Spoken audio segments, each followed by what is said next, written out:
ব্যবহারিকের নাম হচ্ছে star delta connection. তো তোমরা এই বিষয়ে বাকিটা বিস্তারিত বলো। বিস্তারিত বলবে আব্দুল্লাহ। তো এটা আমরা আজকে করছি star delta connection. Star delta কানেকশনের মাধ্যমে মূলত আমরা 3 ফেজ মোটরগুলোকে চালাতে পারি। এটা ব্যবহার করা হয় যখন আমরা মোটরটাকে চালাবো। তো প্রথমে যখন মোটরটা আমরা ব্যবহার করবো, প্রথমে যখন 3 ফেজ লাইনে দিব তখন 440 ভোল্টে দিব। যদি ওই মোটরটা ডাইরেক্ট ওই ভোল্টেজ পায় তাহলে মোটরটা চলে যাবে। যার কারণে আমরা স্টার ডেল্টা ব্যবহার করি। প্রথমে স্টারে চলবে, যার কারণে ভোল্টেজটা কম থাকবে। এতে করে মোটরটা যখন স্টার্ট হবে তাহলে মোটরটা পুড়ে যাওয়ার সম্ভাবনা কম থাকবে। তারপর 10 সেকেন্ড পর বা 20 সেকেন্ড পর আমরা যত টাইমার দিব ওর পর থেকে ডেল্টা চালু হবে। এর ফলে কি হবে, মোটর স্টার্ট হওয়ার পর ডেল্টা চালু হলে মোটর পুড়ে যাওয়ার সম্ভাবনা থাকে। তো আমরা এখানে কি কি আমাদের ইকুইপমেন্ট গুলো লাগবে সেটার সাথে পরিচয় হই। তো এখানে আমরা যেগুলো এলিমেন্ট ব্যবহার করছি সেগুলোর মধ্যে হলো প্রথমে ইন্ডাস্ট্রিয়াল সুইচ। আমরা দুটো ইন্ডাস্ট্রিয়াল সুইচ ব্যবহার করছি, এগুলোকে টু সুইচ আমরা বলতে পারি। তারপর এখানে রয়েছে আপনার ম্যাগনেটিক কন্ডাক্টর দেখতে পাচ্ছি, 3টা ম্যাগনেটিক কন্ডাক্টর। এর মধ্যে এটা আমরা মেইন ম্যাগনেটিক কন্ডাক্টর ব্যবহার করছি, এটা ডেল্টা, এবং এটা হচ্ছে স্টার হিসেবে ব্যবহার করছি। এটা হচ্ছে টাইমার। এখানে টাইমার বেস কানেকশন আমরা ব্যবহার করি। এটা হলো টাইমার বেস এবং এটা হচ্ছে টাইমার। এটা আমরা এখানে বসায় টাইমার কানেকশনটা দিতে পারি। এবং এই হলো মূলত মেইন কানেকশন। এখন আমরা দেখবো কিভাবে ডায়াগ্রাম বা লেআউটটা কাজ করেছে। প্রথমে আমাদের বানাইতে হবে একটা ডল স্টার্টারের মাধ্যমে, মানে আমরা মেইন সার্কিট ব্রেকার যে মেইনটা আছে, মেইন সার্কিট ব্রেকারটা বা মেইন ম্যাগনেটিক কন্ডাক্টরটা চালু করব। সেটা হলো এখানে আমরা দুইটা ইন্ডাস্ট্রিয়াল সুইচ ব্যবহার করছি। এই ইন্ডাস্ট্রিয়াল সুইচগুলোর কাজ হলো আমরা এখানে দুইটা পয়েন্ট থাকে, সেটা হলো একটা এনসি একটা এনও। যখন আমার উপরে থাকবে সুইচটা, যখন আমরা প্রেস করব তখন নিচের প্রান্তটা হবে নরমালি ক্লোজ মানে এনসি। আবার যখন ছেড়ে দেবো তখন উপরের প্রান্ত দুটো হবে নরমালি ক্লোজ।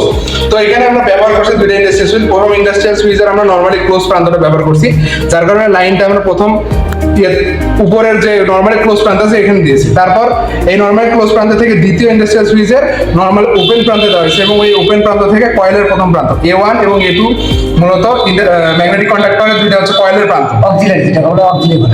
হ্যাঁ, এই দুটোতে যদি আমরা না দেই কানেকশন তাহলে ম্যাগনেটিক কন্ডাক্টর চালু হবে না। যার কারণে প্রথমে আমরা এটা দিচ্ছি, এবং প্রথম ইন্ডাস্ট্রিয়াল সুইচের কানেকশন থেকে আমরা একটা বের করছি, লাইন নিয়ে এসে দিয়েছি আমরা হচ্ছে এনও প্রান্তে বা নরমালি ওপেন প্রান্তে। যার ফলে এটা যখন সুইচিং করবে তখন এটা নরমালি ক্লোজ হয়ে কয়েলে কানেকশন দিয়ে কানেকশন কমপ্লিট করব। তো এটা আমরা যেটা দেখলাম এটা হচ্ছে ডল, যাকে আমরা ফুল ফর্ম হিসেবে ধরি ডল স্টার্টার বা ডাইরেক্ট অনলাইন। এটার কাজ আমাদের কমপ্লিট। তারপর আমরা যেটা করব সেটা হলো স্টার ডেল্টা কানেকশন দিব। আমরা এই এনও যে প্রান্ত আছে এখানে আমাদের লাইনটা আসছে, এই এনও প্রান্ত থেকে আমরা টাইমারের লাইন দিব। যেহেতু টাইমারের লাইন দিছি, টাইমারের লাইন না দেওয়া পর্যন্ত মূলত টাইমারটা কাজ করবে না। টাইমারের মূলত শর্ট থাকে 8 আর 6, আর 7 আর 6 মূলত নরমালি ওপেন থাকে, মানে এই দুটো হচ্ছে নরমালি ক্লোজ থাকে। তো প্রথমে আমরা পয়েন্ট দিয়ে 7 নম্বর পয়েন্টে এটা ফেজ লাইন আসছে, এবং এইটা আমরা শর্ট করে 8 এ দিছি। তারপর এখান থেকে 6 নম্বর প্রান্তটা মূলত আমরা স্টারে কানেকশন দিছি।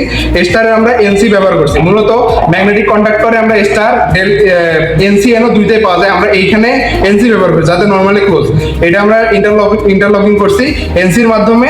আমরা ডেল্টার A1 এ কানেকশন দিছি, A1 এ কানেকশন দিলাম, এখানে ফেজ পেল, কিন্তু নিউট্রাল কানেকশন এখনো দেয়নি, যার কারণে এটা চালু হবে না। এইখানে আমাদের যে নিউট্রাল লাইনটা আমরা প্রথম ম্যাগনেটিক কন্ডাক্টরে দিছি, এই নিউট্রাল লাইন থেকে লুপ করে এখানে দিব। এইটার ডেল্টার কাজ কমপ্লিট। এবং স্টারে আমরা সেম ভাবে ইন্টারলকিং করব 5 নম্বর প্রান্ত দিয়ে। আমরা 5 নম্বর পয়েন্ট থেকে আমরা ডেল্টার মধ্যে এনসি তে দিব, এনসি কানেকশন হলো। এনসি থেকে আমরা স্টারের A1 এ দিব, কয়েলে ফেজ পাইলো, এটা স্টার্ট হবে নিউট্রাল কানেকশন পাওয়ার পর। এখন এইখানে যে নিউট্রাল লাইনটা আসছে এইখান থেকে আবার নিউট্রাল কানেকশনটা আমরা এইখানে A2 তে দিলাম, স্টারের A2 তে। হ্যাঁ, আবার টাইমারটাকে চালু করার জন্য অবশ্যই কিন্তু নিউট্রাল লাইন লাগবে। টাইমারের কানেকশন যদি আমরা নিউট্রাল না দেই তাহলে মূলত টাইমারটা অন হবে, যার ফলে আমরা এখান থেকে নিউট্রাল লাইনটা এখানে দিলাম। এখন আমাদের টাইমার সচল, স্টার সচল এবং ডেল্টা সচল। তো মূলত প্রথমে এই ডায়াগ্রামে প্রথমে কাজ করবে মেইন এবং স্টার। কেন? কারণ আমাদের প্রথমে এই দুটো চালু হওয়ার পর দেখা যাবে যে মোটরটা রান হবে, এটাতে কম ভোল্টেজ পাবে, মোটরটা আমাদের ফুল সিকিউর থাকবে। যেহেতু 3 ফেজ মোটরগুলোর প্রাইসটা অনেক বেশি হয়ে থাকে, যার কারণে আমরা যদি সিকিউরিটি না দিই তাহলে 3 ফেজ মোটর একটা পড়ে গেলে ইন্ডাস্ট্রিতে অনেক বড় ক্ষতি হবে। যার কারণে আমরা প্রথমে স্টার দিয়ে চালাবো। স্টার দিয়ে রান করার পর যখন আমরা দেখবো যে হ্যাঁ মোটরটা রান হয়ে গেছে, তখন আমরা ডেল্টা কানেকশন দিব, এবং ডেল্টা কানেকশন দেওয়ার পর পূর্ণ যে ভোল্টেজটা পাবে মানে 440 ভোল্ট পাবে, এবং মোটরটা পূর্ণ গতিতে ঘুরবে। তো এই হলো মূলত ডায়াগ্রাম। এখন আমরা কানেকশন দিব। আমরা এখানে প্রথমে লেআউটটা কানেকশন দিব, মানে কানেকশনটা দিব, তারপর মোটর কানেকশন পরে দিব। তো আমাদের মেইন সুইচ হচ্ছে হলো এটা স্টার্টিং সুইচ, এটা আমরা এখানে প্রেস করব। দেখেন আমাদের মেইনটা এবং এইখানে হচ্ছে হলো স্টারটা চালু হচ্ছে, যদিও আমাদের এনসিএনও যে অক্সিলারি গুলোর কারণে দেখা যাচ্ছে না। এই টাইমারটা যখন 10 এ চলে যাবে তখন আবার আমাদের ডেল্টা কানেকশন হবে। দেখেন ডেল্টাটা ম্যাগনেটিক কন্ডাক্টর চালু হয়েছে, 10 সেকেন্ড পর তোমার কানেকশনটা কনভার্ট হয়ে যাবে। কনভার্ট হয়েছে। তখন স্যার মেইনটা আর হচ্ছে হলো ডেল্টাটা চালু হবে। এর ফলে আমরা এটা থেকে আমরা সহজে মোটরটা ঘুরাইতে পারবো এবং এর ফলে পূর্ণ গতিতে মোটরটা ঘুরবে।